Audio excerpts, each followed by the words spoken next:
यहाँ 5 सीटें हैं। और अगर आप देखेंगे तो गोवा की बात करते हैं, यहाँ पर 1 सीटें हैं। और गुजरात की बात करते हैं तो यहाँ पर 11 सीटें हैं। देखिए ये जो बिहार है ना, इसको लिख लीजिएगा, क्योंकि बिहार से आपके एग्जाम में क्वेश्चन बन जाता है, क्योंकि बिहार हमेशा चर्चा में बना रहता है। हरियाणा की बात करते हैं तो हरियाणा में 5 सीटें हैं। तो अगर आपके एग्जामिनेशन में प्रश्न ये बन जाए कि बिहार में कुल कितनी सीटें हैं राज्यसभा की, तो राज्यसभा की जो सीटें हैं दोस्तों वो 16 सीटें हैं। ठीक है, तो आंध्र प्रदेश में कितनी सीटें हैं? 11। अरुणाचल प्रदेश में कितनी सीटें हैं? 1। असम में कितनी सीटें हैं? 7। बिहार में कितनी सीटें हैं? 16। और छत्तीसगढ़ की बात करते हैं तो 5 सीटें हैं। गोवा की बात करते हैं तो 1 सीट है। और गुजरात की बात करते हैं तो 11 सीटें हैं। और हरियाणा की बात करते हैं तो 5 सीटें हैं। तो आप लोग एक काम और कर लीजिएगा, गुजरात को भी लिख लीजिएगा, क्योंकि आप जानते हैं कि मोदी जी कभी कभी गुजरात को या हमेशा कहीं ना कहीं गुजरात को चर्चा में बनाए रखते हैं, यानी कि चर्चा के विषय में वो बनाए रखते हैं। तो जिसकी वजह से क्वेश्चन बन सकता है कि गुजरात में कुल कितनी सीटें हैं, एक तरह से राज्यसभा की। सारे राज्यों को लिखने की आवश्यकता है नहीं, क्योंकि आप जानते हैं इतने सारे भला कौन याद कर पाएगा। झारखंड की बात करते हैं तो 6 सीटें हैं। कर्नाटका की बात करते हैं तो 12 सीटें हैं। केरल की बात करते हैं 9 सीटें हैं। मध्य प्रदेश में यदि आप देखें तो 11 सीटें हैं। और महाराष्ट्र की बात करते हैं तो 19 सीटें हैं। और मणिपुर की बात करते हैं तो 1 सीटें हैं। अच्छा, यहां पर ये बातें जरूर लिख लीजिएगा। एक दोस्तों अगर आप देखें तो मणिपुर, मेघालय, मिजोरम, नागालैंड और एक और राज्य है, ऊपर मैं बता देता हूं, एक और राज्य है, वो है अरुणाचल प्रदेश। ठीक है, वो है अरुणाचल प्रदेश की बात करते हैं। ठीक है, यहां पर क्या है, 1-1 सीटें हैं। वैसे गोवा में भी है, तो गोवा लिखने की आवश्यकता नहीं है, क्योंकि वो 7 सिस्टर के राज्य है ना, इसलिए वहां से क्वेश्चन बन जाते हैं, इसलिए मैं आपसे कह रहा हूं।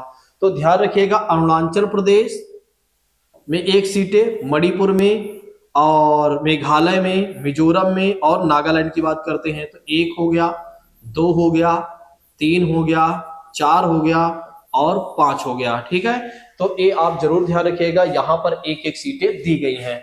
अब ये बातें जरूर ध्यान रखिएगा, यूटी में यानी कि केंद्र शासित प्रदेश की बात करते हैं तो केंद्र शासित प्रदेश में दिल्ली की कितनी सीटें हैं दोस्तों? तो दिल्ली की 3 सीटें हैं, यानी कि दिल्ली में यदि आप देखें तो राज्यसभा की 3 सीटें हैं। तो दिल्ली में कुल कितनी सीटें हैं? तो 3 सीटें हैं। नेक्स्ट बात करते हैं, उड़ीसा की बात करते हैं तो 10 सीटें हैं। पांडिचेरी की बात करते हैं तो इसको भी लिख लीजिएगा, क्योंकि केंद्र शासित प्रदेश पांडिचेरी है। दिल्ली और पांडिचेरी जरूर लिख लीजिएगा, क्योंकि इनके पास अपना विधानसभा है, तो इन्हें राज्यसभा की भी सीटें दी गई हैं। ठीक है, तो राज्यसभा की बात करते हैं तो यहाँ पर 1 सीटें हैं या 1 सीट है। पंजाब की बात करते हैं, यहाँ 7 सीट है। राजस्थान की बात करते हैं, यहाँ 10 सीट है। सिक्किम में 1 सीट है। तमिलनाडु में अगर आप देखेंगे तो 18 सीटें हैं। और उसके बाद यदि आप देखेंगे तो तेलंगाना की बात करते हैं तो यहाँ पर कितनी सीटें हैं दोस्तों? तो यहाँ पर यदि आप देखेंगे तो यहाँ पर 7 सीटें हैं। फिर उसके बाद बात कर लेते हैं, त्रिपुरा की बात करते हैं तो ये भी आपका 7 सिस्टर में ही है, तो यहाँ पर भी 1 सीटें दी गई हैं। तो कुल मिलाकर आप एहतियात कर लीजिएगा कि 7 सिस्टर की बात अगर हम करें, 7 राज्यों की बात करें तो 7 राज्यों में 1-1 सीटें लगभग दी गई हैं। ठीक है, और उत्तरांचल, ये उत्तरांचल जो है ना उत्तराखंड है, जिसे यूके के नाम से आप जानते हैं, यहाँ पर 3 सीटें दी गई हैं। और उत्तर प्रदेश की बात करते हैं तो सबसे ज्यादा सीटें उत्तर प्रदेश में दी गई हैं राज्यसभा की, 31 सीटें हैं। और उसके बाद पश्चिम बंगाल की बात करते हैं तो यहाँ पर 16 सीटें हैं, याद कर लीजिए। यहाँ पर दोस्तों कुल कितनी सीटें हैं? तो यहाँ पर यदि आप देखें तो 16 सीटें हैं। ठीक है, चलिए अब हम आगे बढ़ते हैं। अब हम ये जानने चल रहे हैं संसद की शक्तियां, तो हेडिंग डाल लीजिएगा संसद की शक्तियों के बारे में। ठीक है, देखिए मैंने आपको लोकसभा के बारे में बता दिया, मैंने आपको राज्यसभा के बारे में बता दिया, और मैंने आपसे क्या कहा है, संसद में ही लोकसभा है, राज्यसभा है और राष्ट्रपति है। तो राष्ट्रपति के बारे में बाद में बताऊंगा, संसद के बारे में कुछ अन्य बातें हैं या कुछ अन्य पॉइंट्स हैं, उनको भी जान लेते हैं, क्योंकि संसद से रिलेटेड क्वेश्चन बनते रहते हैं, तो इनको भी आइए हम देख लेते हैं। कुछ महत्वपूर्ण बातें हैं। देखिए, संसद में यदि आप देखें तो संयुक्त बैठक का भी प्रावधान है, संयुक्त बैठक का भी प्रावधान है, जिसे संयुक्त सत्र कहा जा सकता है, या आप संयुक्त बैठक लिख लीजिएगा, ज्वाइंट मीटिंग इसे कहा जाता है। क्या कहा जाता है? ज्वाइंट मीटिंग कहा जाता है अंग्रेजी में, ब्रैकेट में ज्वाइंट मीटिंग लिख लीजिएगा। क्योंकि क्या होता है, कि कई बार हिंदी समझ में नहीं आता है हमें, तो हमें अंग्रेजी में देख लेना चाहिए। देखिए, संयुक्त बैठक का मतलब क्या होता है या कब इस बैठक को बुलाया जाता है। देखिए, जब क्या होता है कि कोई बिल होता है, मान लेते हैं कि कोई ऐसा बिल है या ऐसा कानून बनाना चाह रहे हैं, तो लोकसभा और राज्यसभा दोनों में क्या है, विवाद चल रहा है, कोई समझने के लिए तैयार है नहीं, तो राष्ट्रपति क्या करते हैं, एक तरह से संयुक्त बैठक को बुलाते हैं, यानी एक सत्र को बुलाते हैं, ठीक है, दोनों सदनों को एक साथ बैठाते हैं। लेकिन उसकी अध्यक्षता कौन करता है, तो उसकी अध्यक्षता करता है दोस्तों लोकसभा का अध्यक्ष करता है। तो जरूर ध्यान रखिएगा कि लोक अध्यक्षता कौन करता है, तो लोकसभा का अध्यक्ष करता है। देखिए, ये बातें समझ लीजिए मैं क्या बताना चाह रहा हूं। देखिए, मान लेते हैं कि कोई बिल है या कोई कानून है, आप ये चाह रहे हैं कि लोकसभा राज्यसभा से वो पास होकर राष्ट्रपति से भी पास हो जाए, लेकिन लोकसभा में भी वो पास नहीं हो पा रहा है और राज्यसभा में भी पास नहीं हो पा रहा है, या एक तरह से लोकसभा में पास हो गया लेकिन राज्यसभा में पास नहीं हो रहा है, और दोनों में आपस में द्वंद्व चल रहा है कि नहीं भाई ये पास होना चाहिए, कोई कह रहा पास होना चाहिए, कोई कह रहा नहीं पास होना चाहिए। तो इसको लेकर क्या है, काफी ज्यादा मतभेद हो चुका है। तो जब मतभेद हो जाता है तो राष्ट्रपति क्या करते हैं, ऐसे मतभेद को शांत करने के लिए या शांत करवाने के लिए क्या करते हैं, एक ही हॉल में बुला लेते हैं, बोलते हैं कि तुम भी भैया आ जाओ और तुम भी आ जाओ, जितने भी लोकसभा के सदस्य एक जगह पर आ जाओ और जितने भी राज्यसभा के सदस्य एक जगह पर आ जाओ। और जो फिर लोकसभा का अध्यक्ष होता है ना, उसे राष्ट्रपति महोदय बोलते हैं कि इन सभी की बातें सुन लीजिए, समझ लीजिए, और बिल को पास करना है या नहीं करना है अब आप देख लीजिए।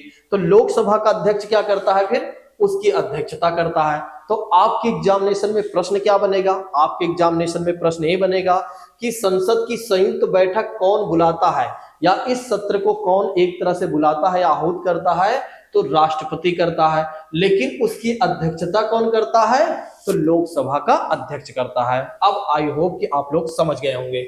चलिए, ये बातें हमने आपको कल ही बताया था कि राष्ट्रीय आपातकाल की स्थिति में इसकी अवधि एक बार में 1 वर्ष के लिए बढ़ाई जा सकती है, लेकिन आपातकाल समाप्त होने के बाद 6 महीने से अधिक नहीं होगा। यहां कहने का मतलब क्या है कि जब राष्ट्रीय आपातकाल लागू हो तो लोकसभा के कार्यकाल को 1 साल के लिए बढ़ाया जा सकता है। अगर एक तरह से आप देखेंगे तो लोकसभा का या आपातकाल जब खत्म हो जाएगा तब क्या होगा कि एक तरह से उसे 6 महीने से अधिक नहीं ले जाया जा सकता है। ठीक है, तो ये बातें हमने आपको कल बताया था, तो इसमें ज्यादा कुछ समझने की आवश्यकता नहीं है। जिन लोगों ने पहली वाली क्लास को देखा होगा वे लोग क्या करेंगे, पहली वाली क्लास से सारी बातें समझ लेंगे। अब बात करते हैं कि एक तरह से संसद की बात करते हैं, तो संसद क्या करता है, वित्तीय कार्य भी करता है, यह जनता के धन का संरक्षक का भी काम करती है संसद। और सरकार संसद की मंजूरी के बिना ना तो कोई जनता पर टैक्स लगाती है और ना ही पैसे खर्च करती है। तो अगर आप देखें तो संसद क्या करती है, एक तो फाइनेंशियल वर्क भी करती है। तो संसद के अप्रूवल के बिना संसद का, देखिए संसद जहां कहा जाएगा इसका मतलब लोकसभा राज्यसभा की बात की जाएगी। तो एक तरह से यदि आप देखें तो जनता के धन का संरक्षक कौन है, तो संसद है। तो यहां पर एक पॉइंट आप लिख लीजिएगा, जनता के धन का संरक्षक कौन है, तो वो है संसद है, यानी कि पार्लियामेंट है। तो सरकार जो है ना संसद की मंजूरी के बिना, मतलब सरकार जो है संसद की मंजूरी के बिना ना ही जनता पर कोई टैक्स लगाती है और ना ही एक तरह से पैसे खर्च करती है। ठीक है, और बजट को यदि आप देखें तो यह यहाँ पॉइंट बन गया, बजट को हर साल संसद के द्वारा ही मंजूरी दी जाती है। बजट के बारे में बात करते हैं तो बजट के बारे में बात करते हैं तो इसके बारे में जो बताया गया है दोस्तों आर्टिकल 112 में बताया गया है। वैसे अगर आप देखें तो हमारे देश में क्या है, बजट शब्द का यूज नहीं किया गया है। मतलब यदि आप देखें तो हमारे संविधान में बजट शब्द का इस्तेमाल नहीं किया गया है, बल्कि वित्तीय विवरण वर्ष या एक तरह से वित्तीय वर्ष के रूप में, वित्तीय वार्षिक विवरण के रूप में इसे यूज किया गया है, वित्तीय वार्षिक विवरण के रूप में। ठीक है, तो ये बातें जरूर ध्यान रखिएगा, भूलिएगा नहीं।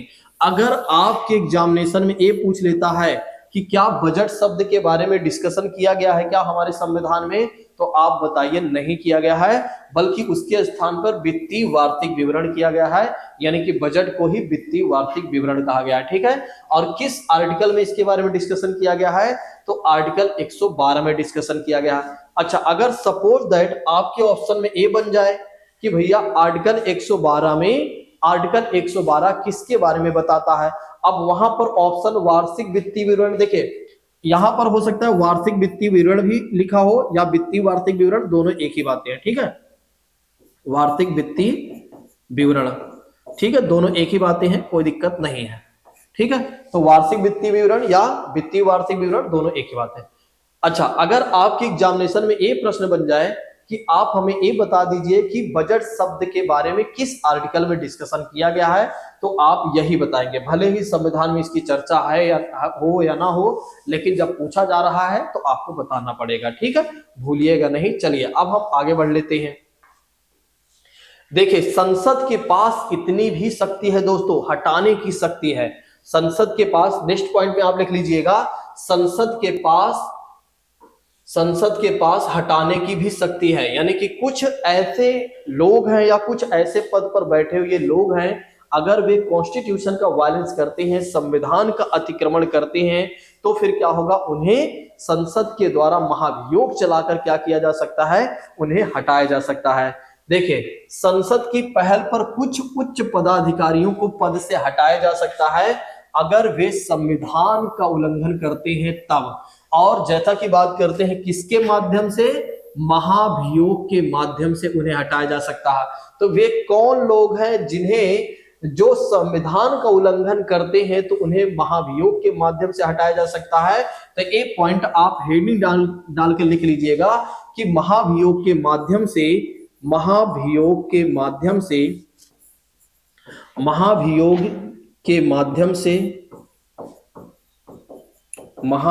माध्यम से किसको हटाया जा सकता है, तो राष्ट्रपति को हटाया जा सकता है, और सर्वोच्च न्यायालय के न्यायाधीश को हटाया जा सकता है, न्यायाधीशों को हटाया जा सकता है, या उच्च न्यायालय के जो न्यायाधीश होते हैं, यानी कि सुप्रीम कोर्ट और हाई कोर्ट के न्यायाधीशों को हटाया जा सकता है। तो आपके एग्जामिनेशन में यहां से प्रश्न जरूर बन सकता है कि आप हमें ये बता दीजिए कि महाभियोग किन पर चलाया जा सकता है, या महाभियोग के माध्यम से किन्हें हटाया जा सकता है। तो एक तो राष्ट्रपति को हटाया जा सकता है, दूसरी बात करते हैं सुप्रीम कोर्ट के जो न्यायाधीश होते हैं और जो हाई कोर्ट के न्यायाधीश होते हैं, इन्हें भी महाभियोग के माध्यम से हटाया जा सकता है।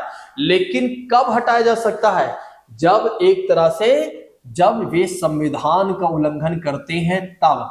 अच्छा, एक मैं आपको बातें बताने चल रहा हूं, यानी कि एक पॉइंट मैं आपको बताने चल रहा हूं, ये बातें आप जरूर ध्यान रखिएगा, कैसे आपके एग्जामिनेशन में प्रश्न बन सकता है।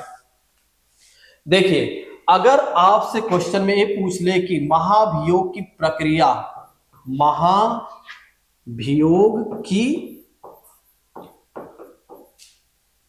की बात करते हैं, महाभियोग की प्रक्रिया कहां से चलेगी या कहां से चलती है, कहां से चलेगी या चल सकती है। तो ध्यान रखिएगा, आपके ऑप्शन में ऐसे बन सकता है, एक में सुप्रीम कोर्ट दे देगा, दूसरे में हाई कोर्ट दे देगा, तीसरे में राष्ट्रपति दे देगा, ठीक है, यानी कि प्रेसिडेंट दे देगा, ठीक है, प्रेसिडेंट दे देगा, और फिर चौथे ऑप्शन में आपसे दे देगा कि भैया संसद, यानी कि पार्लियामेंट दे देगा। अब आप समझ लीजिए कि मैंने अभी आपको बता ही दिया है कि महाभियोग की प्रक्रिया कहां से चलती है, तो महाभियोग की प्रक्रिया चलती है संसद से चलती है। यानी कि जब सुप्रीम कोर्ट के जो जज होंगे वे संविधान का उल्लंघन करेंगे, और जब हाई कोर्ट के जो जज होंगे वे संविधान का उल्लंघन करेंगे, और जब राष्ट्रपति वे संविधान का अतिक्रमण या उल्लंघन करेंगे, तो उन पर महाभियोग की प्रक्रिया कहां से चलेगी, तो उन पर महाभियोग की प्रक्रिया चलेगी संसद से चलेगी, यानी कि पार्लियामेंट से चलेगी। अच्छा, पार्लियामेंट का एक अन्य नाम है, बताइए आप लोग कमेंट बॉक्स में जल्दी से, कि पार्लियामेंट का एक अन्य नाम भी है जिसको हमने कल बताया था, कल वाली क्लास में। देखिए, पार्लियामेंट को विधायिका के नाम से भी जाना जाता है। तो कई बार क्या होता है ना, वहां पर ऑप्शन संसद ना देकर वहां पर विधायिका दे सकता है। सोचिए आप, हो सकता है कि आपसे संसद ना देकर वहां विधायिका दे दे कि भैया ये बता दीजिए महाभियोग की प्रक्रिया कहां से चलेगी, कार्यपालिका से चलेगी, न्यायपालिका से चलेगी, विधायिका से चलेगी, या इनमें से सभी से चलेगी। और आप जानते हैं जो लोग पढ़े नहीं रहते हैं वे कहेंगे यार हम तो सबके नाम सुने हैं, हमने कार्यपालिका का भी नाम सुना है, हमने विधायिका के भी नाम सुना, हमने न्यायपालिका के भी नाम सुना है। या कुछ लोग कहेंगे जज सबसे मेन होता है तो हम न्यायपालिका को लगा देते हैं। और जो लोग पढ़े होंगे वो सीधा सीधा लगाएंगे भैया विधायिका जो है वही संसद है, और वहीं से क्या होगा कि एक तरह से महाभियोग की प्रक्रिया चलेगी अगर इन लोगों ने क्या किया, संविधान का वायलेंस किया तब। कौन लोग हैं वे? सुप्रीम कोर्ट की जजों की बात करते हैं, हाई कोर्ट की जजों की बात करते हैं, और जो भारत का राष्ट्रपति होता है दोस्तों इसकी बात करते हैं। तो चलिए अब आइए हम अपने पीडीएफ में आते हैं, यानी कि अपने पॉइंट पर आते हैं। कार्यपालिका पर भी शक्ति, एक तरह से कह सकते हैं कि कार्यपालिका पर भी नियंत्रण रखती है कौन? संसद। तो ये सब लिखने की आवश्यकता नहीं है, आगे मैं पढ़ाने चल रहा हूं। तो कार्यपालिका पर भी संसद क्या करती है? नियंत्रण रखती है। प्रश्नकाल के माध्यम से, शून्यकाल के माध्यम से, ध्यान आकर्षण के माध्यम से, स्थगन प्रस्ताव के माध्यम से। ठीक है, आइए हम समझते हैं जो हमारे लिए जानने वाली बात है। देखिए सबसे पहले हेडिंग डाल लीजिए आप लोग प्रश्नकाल, जिसे क्वेश्चन आवर कहा जाता है। क्या कहा जाता है? Question hour. ठीक है, तो इसे क्या कहा जाता है? क्वेश्चन आवर कहा जाता है। क्वेश्चन आवर की बात करते हैं तो संसद का जो पहला घंटा होता है, लोकसभा के बजाय अगर आप कहें तो यहां मैं संसद लिख देता हूं ताकि संसद में राज्यसभा और लोकसभा दोनों ही आ जाएंगे। संसद की जो पहली बैठक होती है दोस्तों, तो जो पहला घंटा होता है वो प्रश्नों के लिए होता है और उसे क्या कहा जाता है? प्रश्नकाल कहा जाता है। तो लिख लीजिए संसद की पहली बैठक का जो पहला घंटा होता है या संसद की बैठक का जो पहला घंटा होता है वो प्रश्नों के लिए होता है और उसे क्या कहा जाता है? प्रश्नकाल कहा जाता है। और प्रश्नकाल का जो समय होता है दोस्तों वो होता है, यदि आप देखें तो 11 बजे से 12 बजे तक होता है। तो प्रश्नकाल का जो समय होता है वो कितने बजे से कितने बजे तक होता है? तो 11 बजे से 12 बजे तक होता है। तो 11 बजे से 12 बजे की बात करते हैं। देखिए संसद का मतलब लोकसभा और राज्यसभा दोनों है। ठीक है, अगर वहां पर ऑप्शन आपसे संसद ना पूछकर लोकसभा या राज्यसभा पूछे तो दोनों की एक ही बातें हैं, आप बता दीजिएगा एज पर सिचुएशन, जैसे आपसे आस्किंग किया जा रहा है या पूछा जा रहा है। ठीक है, तो ध्यान रखिएगा संसद का पहला घंटा या संसद की बैठक का जो पहला घंटा होता है वो प्रश्नों के लिए होता है, यानी कि उसे क्या कहा जाता है? प्रश्नकाल कहा जाता है। ठीक है, इस समय संसद के जो सदस्य होते हैं वे क्या करते हैं? प्रश्न पूछते हैं और उससे संबंधित जो एक तरह से मंत्री वगैरह होते हैं वे क्या करते हैं? जवाब देते हैं। ठीक है, चलिए अब बात कर लेते हैं शून्यकाल किसे कहा जाता है। तो शून्यकाल की बात करते हैं तो इसे क्या कहा जाता है? जीरो आवर कहा जाता है। क्या कहा जाता है? जीरो आवर कहा जाता है। तो इसमें आप ऐसे नोट डाउन कर लीजिए, इसमें आप ऐसे नोट डाउन कर लीजिए कि प्रश्नकाल के तुरंत बाद, प्रश्नकाल के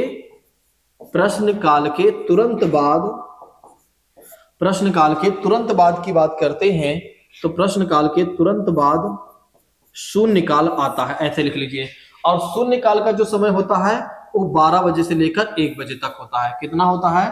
तो 12 बजे से लेकर 1 बजे तक होता है, शून्यकाल होता है। ठीक है, ये बातें ध्यान रखिएगा। इस समय शून्यकाल में अगर देखें तो वह समय होता है जब सांसद जो होता है तत्कालिक सार्वजनिक महत्व के मुद्दों को उठा सकता है और दोनों सदनों में से प्रश्नकाल के बाद ये आता है। शून्यकाल के दौरान मामलों को उठाने के लिए सदनों की बैठक के दिनों 10 बजे से पहले लोकसभा की बात करते हैं अध्यक्ष या सभापति की बात, राज्यसभा की बात करते हैं सभापति को नोटिस देना होता है। ठीक है, ये सब लिखने की आवश्यकता नहीं, इतना डीप आपको नहीं जाना है, बस आपको ये याद रखना है कि प्रश्नकाल के तुरंत बाद क्या आता है? शून्यकाल आता है। ठीक है, तो शून्यकाल कितने बजे से कितने बजे तक होता है? मेन है आपको टाइमिंग याद रखना है, 12 बजे से 1 बजे का जो टाइम होता है वो होता है शून्यकाल का, और प्रश्नकाल का जो टाइम होता है 11 बजे से 12 बजे तक होता है। ठीक है, टाइम आपको ज्यादा याद रखना है। चलिए अब हम बात कर लेते हैं कि संसद में कैसे प्रश्न पूछे जाते हैं। देखिए जब मैं आपसे संसद कहूं ना तो समझ लेना लोकसभा और राज्यसभा की दोनों की बात मैं कर रहा हूं। ठीक है, तो संसद में अगर आप देखें तो कैसे प्रश्नों को पूछा जाता है, तो सबसे पहली बात करते हैं या प्रश्नों की श्रेणियों की बात कर लेते हैं। सबसे पहला प्रश्न होता है दोस्तों तारांकित प्रश्न, लिख लीजिए। तारांकित प्रश्न को क्या कहा जाता है? स्टार्ड क्वेश्चन कहा जाता है। क्या कहा जाता है? इसे स्टार्ड क्वेश्चन कहा जाता है। अंग्रेजी में यहां पर स्टार्ड क्वेश्चन लिख लेना। तारांकित प्रश्न में क्या होता है कि एक सांसद द्वारा पूछा जाता है, मतलब सांसद द्वारा क्या होता है या संसद के सदस्य द्वारा क्या होता है? क्वेश्चन को पूछा जाता है और उससे संबंधित जो मंत्री होता है वो क्या करता है, एक तरह से मौखिक रूप से जवाब देता है। देखिए तारांकित प्रश्न में क्या होता है दोस्तों, जो संसद का सदस्य होगा, जो संसद का सदस्य होगा वो क्या करेगा, किसी भी मंत्री से, यानी कि जो भी मान लो शिक्षा मंत्री की बात करते हैं, ठीक है, या एक तरह से गृह मंत्री जो होते हैं, उनसे अगर कोई प्रश्न चाह रहा है जानना कि भैया आपने यहाँ पर एक काम करवाया या नहीं, तो उनसे अगर वो प्रश्न पूछ रहा है तो वो तारांकित प्रश्न में क्या होता है कि उस प्रश्न का जो उत्तर होता है मौखिक रूप में देना होता है। ठीक है, तो तारांकित प्रश्न में क्या होता है, तारांकित प्रश्न में क्या होता है कि जो प्रश्न पूछा जाता है संसद के सदस्य के द्वारा, उसको जो मंत्री उत्तर देते हैं वे किस में देते हैं, ओरल में देते हैं, यानी कि मौखिक रूप में देते हैं। ठीक है, जो प्रश्न किया गया उसका जवाब सीधा मौखिक रूप में जब मिलता है तो उस तरह के प्रश्न को क्या कहा जाता है, तारांकित प्रश्न कहा जाता है। ठीक है, तो इसको आप जरूर ध्यान रखिएगा, भूलिएगा नहीं। प्रत्येक सांसद, देखिए सांसद उन्हें कहा गया जो संसद में बैठते हैं, उन्हें क्या कहा जाता है, सांसद कहा जाता है। तो सांसद को प्रतिदिन तारांकित प्रश्न पूछने की अनुमति है दोस्तों, और जब प्रश्न का उत्तर मौखिक होता है तो उस पर अनुपूरक प्रश्न पूछे जा सकते हैं। ठीक है, ये बातें भी आप लिखना चाहें तो लिख सकते हैं, नहीं तो इसकी कोई जरूरत नहीं है। बस आपको इतना याद रखना है कि तारांकित प्रश्न में क्या होता है, जो प्रश्न किया जाता है उस प्रश्न का जवाब किस में मिलता है, मौखिक रूप में मिलता है। ठीक है, यानी कि ओरल रूप में मिलता है। अब बात कर लेते हैं अतारांकित प्रश्न की, बात करते हैं। तो अतारांकित प्रश्न में क्या होता है, उत्तर जो होता है लिखित रूप में मिलता है, यानी कि उत्तर मंत्री के द्वारा कैसे दिया जाता है, तो मंत्री के द्वारा क्या किया जाता है दोस्तों, लिखित रूप में उत्तर दिया जाता है। मतलब जो भी प्रश्न किया जाएगा उसका उत्तर कैसे मिलता है, लिखित रूप में मिलता है। ठीक है, तो अतारांकित प्रश्न में उत्तर कैसे मिलता है, तो अतारांकित प्रश्न में क्या होता है, उत्तर एक तरह से लिखित रूप में मिलता है। और तारांकित प्रश्न में क्या होता है, उत्तर कैसे मिलता है, तो उत्तर मिलता है दोस्तों मौखिक रूप में मिलता है। ये बातें भी आप लोग ध्यान रखिएगा, इसे अनस्टार्ड क्वेश्चन कहा गया है। ठीक है, चलिए नेक्स्ट बात कर लेते हैं, अल्प सूचना की बात करते हैं। नेक्स्ट बात करते हैं अल्प सूचना प्रश्न की बात करते हैं। तो शॉर्ट नोटिस की बात करते हैं, शॉर्ट नोटिस क्वेश्चन की बात करते हैं। इसमें क्या होता है, इस प्रकार के प्रश्नों के अंतर्गत यदि आप देखें तो जब सार्वजनिक महत्व या कोई आवश्यक, अत्यावश्यक कह सकते हैं, मतलब बहुत ज्यादा जरूरी अगर कोई बातें हैं तो उस मामले पर जब विचार किया जाता है तो ये जो होता है दोस्तों कम से कम 10 दिनों के समय लेकर, यानी कि नोटिस देकर प्रश्न पूछा जाता है, और इसका उत्तर भी मौखिक रूप से ही दिया जाता है।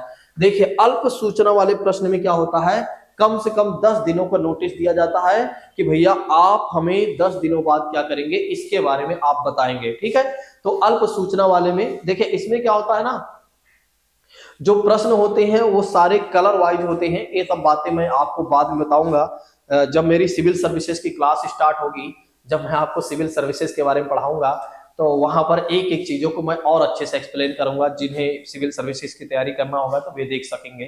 ठीक है, अब यहाँ पर बहुत सारी चीजें हो जाती हैं। ठीक है, तो इसमें क्या होता है कि कम से कम जो प्रश्न करेगा, ठीक है, और जिससे उत्तर लेना है उसे कम से कम 10 दिनों का नोटिस देना पड़ेगा, 10 दिन पहले बताना पड़ेगा भैया हम इसके बारे में जानना चाहते हैं।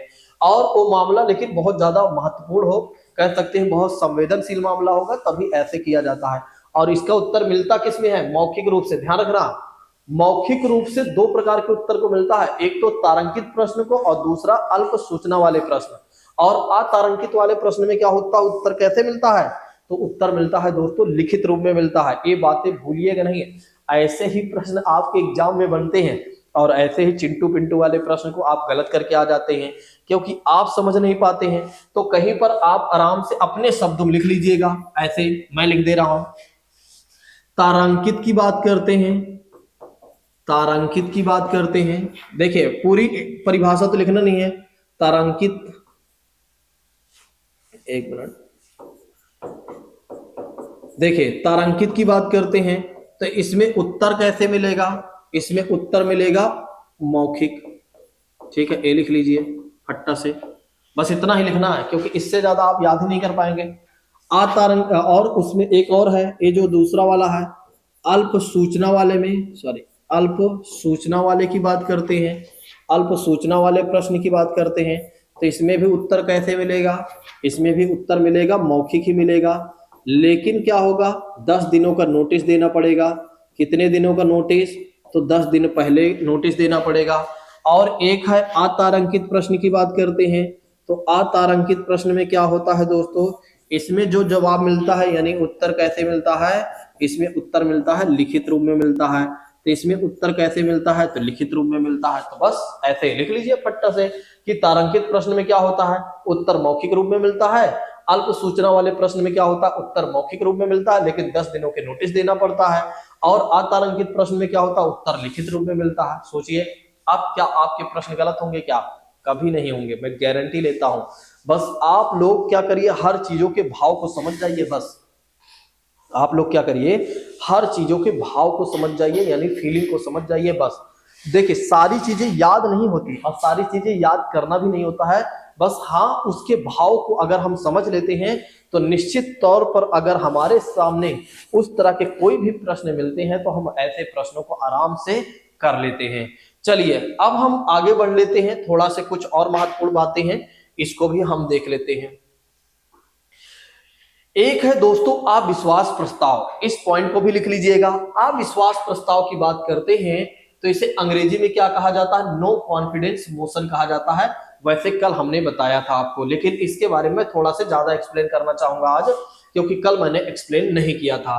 तो अविश्वास प्रस्ताव किस अनुच्छेद के तहत लाया जाता है, तो अनुच्छेद 175 के तहत लाया जाता है, या अनुच्छेद 75 में बताया गया है अविश्वास प्रस्ताव के बारे में बताया गया है, नो कॉन्फिडेंस मोशन के बारे में बताया गया है। यह अविश्वास प्रस्ताव किसके खिलाफ लाया जाता है, तो यह सरकार के खिलाफ लाया जाता है। किसके खिलाफ लाया जाता है, तो सरकार के खिलाफ। कौन लाता है, तो जो विपक्षी पार्टी होती है, जो विपक्षी पार्टी होती है वो लाती है एक तरह से सरकार के खिलाफ नो कॉन्फिडेंस मोशन लाती है। लेकिन नो कॉन्फिडेंस मोशन लाने के लिए कितने विपक्षी सांसदों का समर्थन जरूरी है, तो 50 सांसदों के समर्थन जरूरी है। कितने सांसदों समर्थन की जरूरत है, तो 50 विपक्षी सांसदों का समर्थन जरूरी है। एक अगर आप देखें तो अविश्वास प्रस्ताव जो है दोस्तों, अविश्वास प्रस्ताव की बात करते हैं। चलिए आगे बढ़े, हो सकता है आप लोगों ने लिख लिया होगा।